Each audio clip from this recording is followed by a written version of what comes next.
Bonsoir mes frères, comme convenu, je fais une deuxième vidéo pour continuer ce compte rendu par rapport au voyage missionnaire d'évangélisation que j'ai fait avec le frère Joseph au Nunavut chez les Inuits.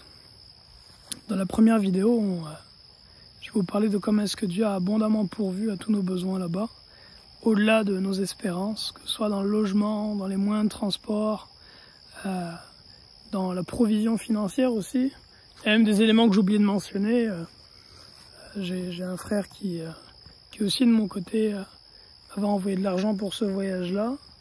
Et puis arrivé là-bas, on m'a offert une paire de chaussures en peau de phoque qui coûte près de 500 $. Donc on nous a vraiment bénis abondamment. Pourtant on connaissait absolument personne en se rendant là-bas. Et Dieu nous a dirigés plus particulièrement vers une famille qui nous a abondamment bénis. Ceci étant dit, pour ce qui concerne le but du voyage, qui était vraiment de prêcher l'évangile, de baptiser ceux qui croient en Jésus-Christ, de faire des délivrances, de chasser les démons, de délivrer ceux qui sont captifs, d'enseigner la parole de Dieu. Sur ces aspects-là, je dois dire que le voyage s'est fini par un sentiment de frustration. Un sentiment de frustration et que les résultats ou la réceptivité du peuple inuit par rapport à l'évangile qu'on a annoncé du Seigneur Jésus-Christ n'a pas été à la hauteur de ce à quoi on s'attendait. Mon dernier voyage missionnaire, mon dernier vrai voyage missionnaire pour évangéliser était en 2013 en Haïti.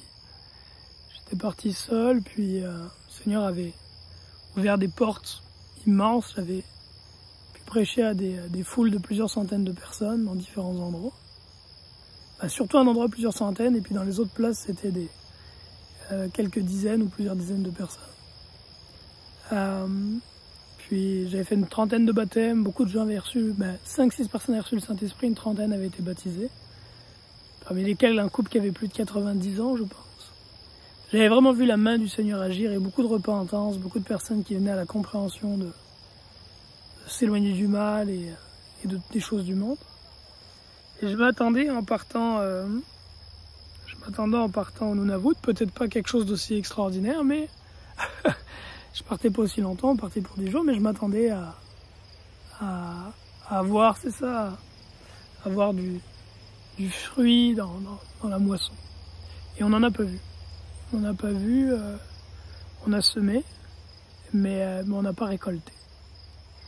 Et le séjour qu'on a passé là-bas, en fait, m'a amené à méditer sur quelque chose que je veux partager avec vous. C'est l'alliance qu'il peut y avoir entre les hommes et la terre où ils habitent. L'alliance qu'il peut y avoir entre les hommes et la terre où ils habitent. Ou, si je devrais mettre en d'autres termes, le lien. Le lien entre les hommes et la terre où ils demeurent. En allant dans le pays des Inuits, là-bas dans le grand nord du Canada, la terre dans laquelle nous sommes arrivés, c'est une terre désolée. Terre désolée, c'est une terre où il n'y a pas d'arbres, il n'y a pas d'herbe, il n'y a pas de broussailles comme vous voyez ici, il n'y a rien. Il n'y a rien si ce n'est que de la roche et puis de la toundra. Quelques tout petits, on ne peut pas appeler ça des herbus, mais des sortes d'herbes qui produisent des fois des bleuets ou des petites baies au niveau du sol.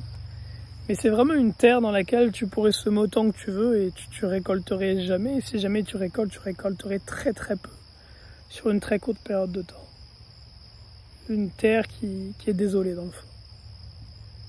Et de voir ça, avec la réception que les gens avaient là-bas pour l'évangile du Seigneur Jésus-Christ, il y a des croyants là-bas, il y a des personnes qui croient dans le Seigneur. Et la sœur qui nous a offert l'hospitalité en est une. Mais en dehors de ça, beaucoup de personnes dans ce peuple-là vivent dans l'alcoolisme, la drogue, ne travaillent pas. Vraiment une société qui est dans une grande dépravation dans le fond, une société brisée. Et de voir en fait la terre où ces hommes habitent et le cœur de ces hommes, quand on leur partageait l'évangile, c'est un peu, j'avais cette impression que c'est comme verser de l'eau sur une roche, ça coule mais il n'y a rien qui rentre dedans. Et dans le fond, ce que j'ai réalisé, c'est que la terre des hommes est bien souvent semblable à leur cœur. La terre des hommes est bien souvent semblable à leur cœur. Je regardais la terre là-bas et je me disais, mais qu'est-ce qui a pu être commis par les ancêtres de ce peuple pour qu'ils héritaient d'un lot sur la terre où nous vivons, qui a pourtant tant d'abondance, d'un lot qui est si faible, si pauvre. Et je pensais à l'Ancien Testament où Caïn, après avoir péché et tué son frère, est maudit par Dieu. Et Dieu lui dit, la terre ne te donnera plus son fruit. Je pense à Ésaü aussi, Ésaü qui a renié, qui a méprisé le droit d'aînesse. La Bible dit que Dieu a haï Ésaü, et plutôt que d'hériter la bénédiction de son père, ce qu'il a hérité comme parole, c'est que la terre ne lui donnerait plus sa richesse, dans le fond, le ciel non plus. Et donc, en voyant ce peuple là-bas, le peuple inuit, ce que je voyais, c'est que c'était un peuple qui héritait d'une terre désolée, et dont les cœurs, pour beaucoup, pas tous, mais pour beaucoup, sont des cœurs peu réceptifs dans ce que j'ai pu voir à l'évangile de Jésus-Christ. Et donc ce parallèle entre le cœur des hommes et la terre qu'ils habitent. Le cœur des hommes et la terre qu'ils habitent, c'est déjà quelque chose dont j'avais commencé à parler un peu il y a quelques mois quand j'étais en Floride, où je vous parlais de l'islam, et quand on regarde toutes les régions de la terre où l'islam s'est répandu, on voit que ce sont des régions qui sont désolées, désertiques. Désolées et désertiques. Et les hommes qui vivent dans ces régions, qui sont sous la principauté de l'islam, sont souvent des personnes qui sont sous l'influence de l'islam, sont souvent des gens à qui il est très difficile de prêcher l'évangile de Jésus-Christ. Inversement, quand nous étions partis en Floride avec mon épouse et mes enfants au mois de mai, le plus on quittait le Québec pour descendre dans le sud des États-Unis, le plus on allait vers les terres fertiles, et le plus les cœurs des hommes étaient réceptifs à l'évangile, et le plus on rencontrait de gens qui avaient la foi en Jésus-Christ. Inversement, au retour de Floride, le plus on remontait dans les zones tempérées, froides, pour revenir vers le Canada, et le plus les gens qu'on rencontrait étaient fermés à l'évangile du Seigneur Jésus-Christ, sans intérêt par rapport à cet évangile-là. Et donc je vois vraiment un parallèle, entre les hommes et la terre qu'ils habitent. Puis la parole nous demande, surtout dans l'Ancien Testament, on le voit beaucoup, quand dans Lévitique 18, Dieu donne les lois à son peuple sur l'inceste, sur les relations sexuelles qui sont proscrites. Il dit à son peuple de ne pas se livrer à ce genre de choses, parce que c'est en commettant ces choses que les habitants du pays ont souillé la terre où ils habitent, et c'est la raison pour laquelle le pays, la terre, les a vomis. Donc ce qu'on voit, c'est qu'en faisant ce qui est mal, soit la terre en devient maudite, ou soit elle nous vomit. À l'inverse, en faisant ce qui est bien, soit la terre devient bénie, la terre devient bénie, ou alors le Seigneur nous amène dans une terre bénie. C'est un peu ça. Et dans le cas, si je reprends le peuple inuit, ce que je lis un peu au sujet de leurs ancêtres, des choses qui étaient pratiquées évidemment encore très récemment, il y a peut-être un siècle et demi, des gens qui se livraient à tout ce qui a trop chamanisme, la sorcellerie. Il y a quelque chose qui est assez connu dans la culture générale, selon laquelle les Esquimaux avaient l'habitude de pratiquer l'hospitalité en offrant leurs femmes aux voyageurs. C'est une chose qui est vraie, pas avec les étrangers, pas avec les blancs ou les noirs ou peu importe, mais entre eux. Par exemple,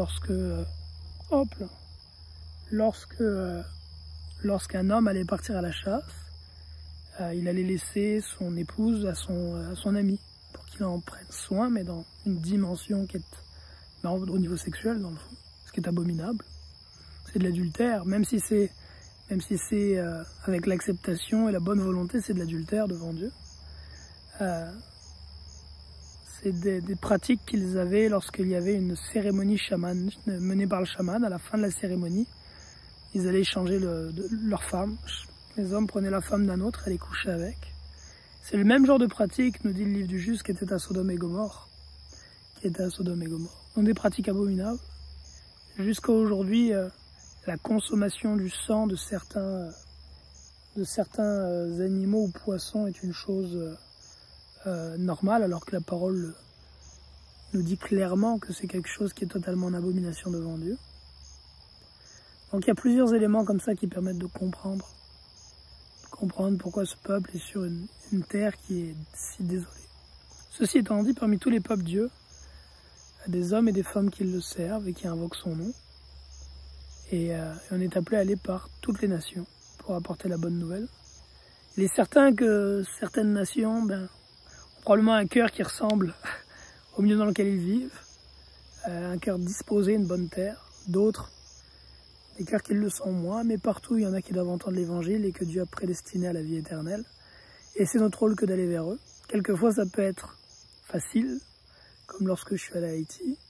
D'autres fois plus difficile, comme là dans ce voyage au Nunavut. Mais c'est notre mission que d'aller et de prêcher la bonne parole à toutes les nations. Là-dessus, que Dieu vous bénisse abondamment en Jésus-Christ. N'hésitez pas si vous avez des commentaires à les mettre juste en dessous. Et à bientôt. Paix en Jésus. Bye bye.